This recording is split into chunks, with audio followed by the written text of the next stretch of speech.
लगातार हम लोगों के साथ पहले दिन से 9 तारीख से ही हम लोगों का साथ दे रहे हैं। आदरणीय विधायक जी 9 तारीख से ही हम लोगों के साथ रहे। दूसरे दिन ही हम लोग जंगीपुर विधानसभा के सुवल ग्राम सभा में एक कार्यक्रम भी किया था। वहाँ पर भी इसी तरह का एक मीटिंग का बड़ा कार्यक्रम हुआ था, चौपाल लगाई गई थी।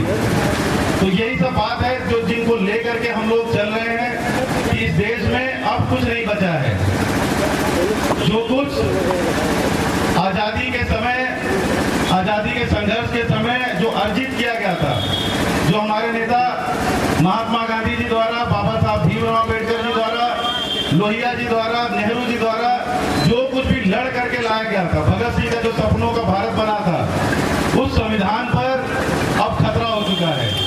और ये जो सरकार है उस संविधान को नहीं मानती है, उस राष्ट्रीय ध्वज को नहीं मानती है। तो 47 में विरोध किया था इन लोगों ने, राष्ट्रगान को नहीं मानते हैं और अब उस पर अमली जामा पहना रहे हैं। जो इनकी सोच रही है, जो 1925 से ये लगातार कोशिश करते रहे हैं। यानी क्या सोचते हैं ये, कौन सी जहरीली विचारधारा है कि ये समाज को विषाक्त बना दिए हैं, जहरीला बना दिए हैं। हर एक व्यक्ति नफरत करने लगा है जातीय धर्म के नाम पर। जहाँ दुनिया तकनीकी के क्षेत्र में आगे बढ़ रही है, 21वीं सदी है, दुनिया के अन्य देश कितना आगे जा चुके हैं आप अंदाजा नहीं लगा सकते हैं। और हम लोग अपनी मूलभूत सुविधाओं, मूलभूत चीजों के लिए संघर्ष रहते हैं। और मूलभूत की भी हम बात नहीं करेंगे। मूलभूत चीजें तो हमें बिजली, पानी, सड़क हो गया, या रोटी, कपड़ा, मकान हो गया, या फिर शिक्षा, स्वास्थ्य या रोजगार हो गया, ये हमें सबसे जरूरी चीजें होती हैं, प्राथमिक चीजें होती हैं जो हमें मिलनी चाहिए। लेकिन इनकी तो बात ही छोड़ दीजिए। हम तो ये किसी और से अपेक्षा कर लेंगे, अपनी सरकार से अपेक्षा कर लेंगे, समाजवादियों से अपेक्षा कर लेंगे, वो इसके लिए काम कर देंगे।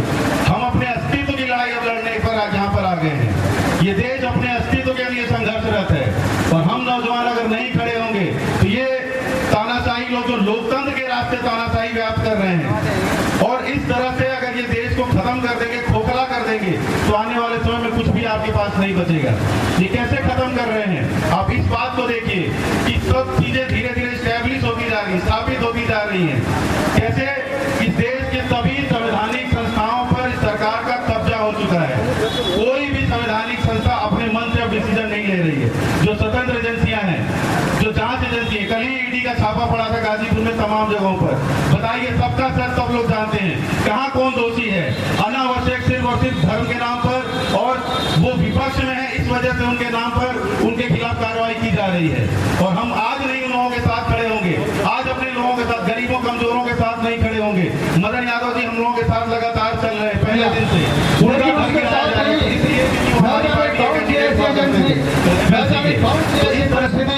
और न जाने कौन सी ऐसी कारनामा भारतीय जनता पार्टी ने उत्तर प्रदेश के अंदर करने का काम किया कि कोई भी ऐसी इंटेलिजेंस ब्यूरो नहीं थी जो उत्तर प्रदेश के अंदर अखिलेश यादव का सत्ता नहीं बना रही थी। सत्ता बन गई थी, लेकिन कहीं न कहीं मेरे साथियों थोड़ी सी चूक हुई। उस थोड़ी सी चूक की वजह से आज हम सत्ता से बाहर हो गए। लेकिन उसके बावजूद भी हम समाजवादी लोग हैं।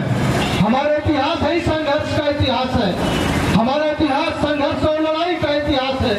जब जब समाजवादी लोग सड़कों पर आते हैं, मजबूती के साथ संघर्ष करते हैं, और संघर्ष करने के बाद उत्तर प्रदेश के अंदर माननीय अखिलेश यादव नौजवान उत्तर प्रदेश का मुख्यमंत्री होता है। इसलिए मेरे साथियों मैं आपसे कहना चाहता हूँ, ये तमाम ऐसी पलटन के लोग हैं जो लगातार इस पदयात्रा के माध्यम से मजबूती के साथ चलने का काम कर रहे हैं। और उसका कहीं न कहीं जब ये पदयात्रा चल रही है तो कहीं न कहीं इसका बहुत बड़ा संदेश है। गाँव के अंदर बहुत बड़ा संदेश है।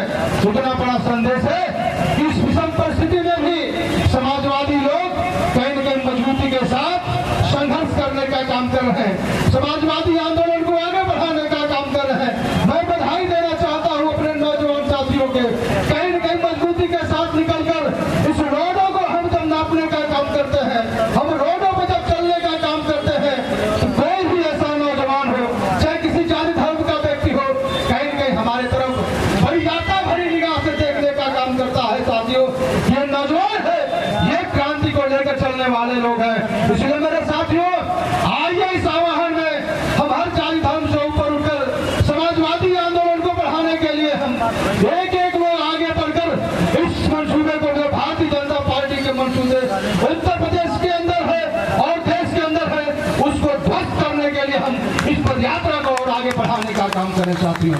इसलिए आज आवश्यकता है, आज आवश्यकता है हर जाति धर्म का व्यक्ति जो है कहीं न कहीं देश भावना से ऊपर उठ करके आर्य समाजवाद की भावना से हम जुड़ते हुए समाजवादी आंदोलन को आगे बढ़ाने के लिए हम मजबूती के साथ करने की आज आवश्यकता है।